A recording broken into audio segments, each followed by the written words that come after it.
បុកលហុងមួយចានត្រឹមតែ10000រៀល15000ទេបងប្អូនតើគ្នាមានបុកមីមានដាក់នំបញ្ចុកជាពិសេសហ្នឹងគឺថាគ្រឿងសមុទ្រគាត់គឺស្រស់ខ្លាំងណាស់កន្លែងគាត់នេះផងដែរចាប់ផ្ដើមលក់ចាប់ពីម៉ោង11ថ្ងៃឡើងទៅរហូតដល់ម៉ោង9យប់ឬក៏អាចអស់មុននឹងតាមជាក់ស្ដែងអញ្ចឹងណាបងប្អូនហើយទីតាំងគាត់ហ្នឹងគឺថានៅខាងជីភូខាងស្វាយរៀងអញ្ចឹងណាបងប្អូនតើគ្នាអ្នកដែលនៅខាងជីភូឬក៏អ្នកដែលជាមួយចេញមុខមកអស់មកព្រោះថាមួយគាត់ច្រើនខ្លាំងមែនតើហើយគាត់បើកនៅខាងជីភូហ្នឹងរយៈពេល4ឆ្នាំហើយគាត់ក៏សូមអធិស្ឋានដែរបើសិនជាមានការយឺតយ៉ាវអញ្ចឹងណាព្រោះថាហងៃហ្នឹងគាត់បុកតែម្នាក់ឯងទេបានប្តីជួយខ្លះអញ្ចឹងណាបងប្អូនតើគ្នាក៏សូមអធិស្ឋានដែរព្រោះថាមួយគាត់នឹងគឺច្រើនអ្នកខ្លះមកចាំរៀងយូរអីអញ្ចឹងណាអញ្ចឹងហើយអ្នកដែលនៅខាងជីភូចេញមុខមកអ្នកខ្លះហ្នឹងគឺថាញ៉ាំរាល់ថ្ងៃតែម្ដងនេះហើយនៅពេលដែលខ្ញុំទៅឃើញជាក់ស្ដែងហ្នឹងគឺថាគ្រឿងសមុទ្រផងគាត់ហ្នឹងគឺស្រស់ខ្លាំងមែនតើមិនមានតែប៉ុណ្្នឹងទេបងប្អូនតើគ្នាចង់បុកជាមួយនឹងប៉ាតេក៏គាត់មានដែរអញ្ចឹងណាហើយតម្លៃដូចខ្ញុំនិយាយចឹងចាប់ពី10000រៀលខ្មែរយើងឡើងទៅហើយបើសិនជាយើងទិញចាប់ពី15000ទៅយើងបានដូចជានំបញ្ចុកបន្ថែមពីលើដែរអញ្ចឹងណាបងប្អូនកន្លែងគាត់នេះផងដែរគឺថាអត់ទាន់មានទទួលភ្ញៀវសម្រាប់ទៅអង្គុយញ៉ាំនៅកន្លែងគាត់លក់ទេក៏គាត់សូមអធិស្ឋានដែរអញ្ចឹងណាអញ្ចឹងហើយបើសិនជាយើងទៅហ្នឹងគឺថា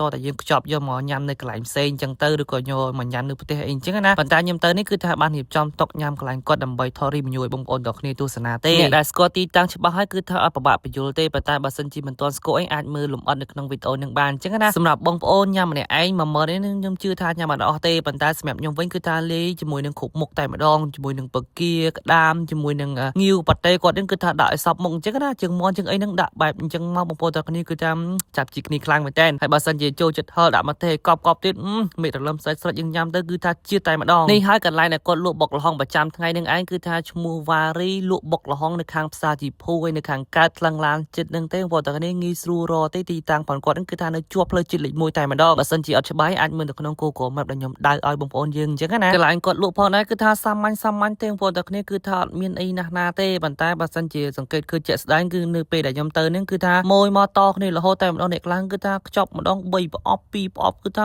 បងប្អូនទាំងគ្នាគឺគាត់សម្រាប់អត់តាន់ទេអញ្ចឹងហើយបើសិនជាបងប្អូនទាំងគ្នាអាចទៅនឹងអាចរៀងចាំអីតិចតួចអញ្ចឹងណាប៉ុន្តែបើសិនជាយើងទៅរៀងស្បើយមនុស្សអាចបានរៀងលឿនអីអញ្ចឹងទៅដូចខ្ញុំនិយាយពីខាងដើមអញ្ចឹងគឺគាត់បុកតែម្នាក់ឯងទេអញ្ចឹងទៅអាចរៀងយូរអញ្ចឹងណាបងប្អូនទាំងគ្នាប៉ុន្តែសម្រាប់តម្លៃនិងរសជាតិប៉ុណ្ណេះគឺថាអេមកនៅខាងជីភូយើងគឺថាបើសិនជានៅក្នុងអីញ៉ាំរាល់ថ្ងៃតែម្ដងដាក់ជាមួយនឹងនំបញ្ចុកក៏បានជាមួយនឹងមីក៏បានបងប្អូនទាំងគ្នាគឺថាចាប់ជីគ្នាណានំបញ្ចុកជាមួយនឹងមីដាក់ជាមួយនឹងបុកល្ហុងនឹងឯងបងប្អូនបញ្ញាប់ចង់កំងឲ្យគាត់ធ្វើទុកមុនឲ្យនឹងអាចតាក់ទងតាមលេខទូរស័ព្ទដែលខ្ញុំដាក់នៅខាងលើបានអញ្ចឹងណាប៉ុន្តែរាល់ថ្ងៃនេះគាត់គ្មានសេវាកម្មដឹកជញ្ជូនឲ្យទេរាល់ថ្ងៃនេះគឺគាត់លក់នៅតែកន្លែងទេអញ្ចឹងណាអញ្ចឹងបើសិនជាយើងចង់លឿនអីអាចខលឲ្យគាត់ធ្វើឲ្យមុនអញ្ចឹងទៅកុំភ្លេចចែករំលែកវីដេអូនេះទៅកាន់មិត្តភក្តិយើងដែលចូលចិត្តញ៉ាំបុកល្ហុងផងជាពិសេសដែលជាមួយនៅកន្លែងគាត់ហ្នឹងអញ្ចឹងណាមិនសិនគ្នាយើងមកអស់មកជាក់ស្ដែងដូចឃើញនឹងភ្នែកអញ្ចឹងនៅពេលដែលយើងលេខគ្រប់មុខវាតំណងញ៉ាំដូចខ្ញុំរៀបចំអញ្ចឹងណាឲ្យគាត់លេខគ្រប់មុខតែម្ដងដាក់បែបហ្នឹងមកបងប្អូនទាំងគ្នាដាក់ជាមួយនឹងបុកល្ហុងជាមួយនឹងមីជាមួយនឹងនំបញ្ចុកបងប្អូនទាំងគ្នាគឺថាជាតែម្ដងសម្រាប់អ្នកដែលចូលចិត្តញ៉ាំឃើញវីដេអូនេះហើយខ្ញុំជឿ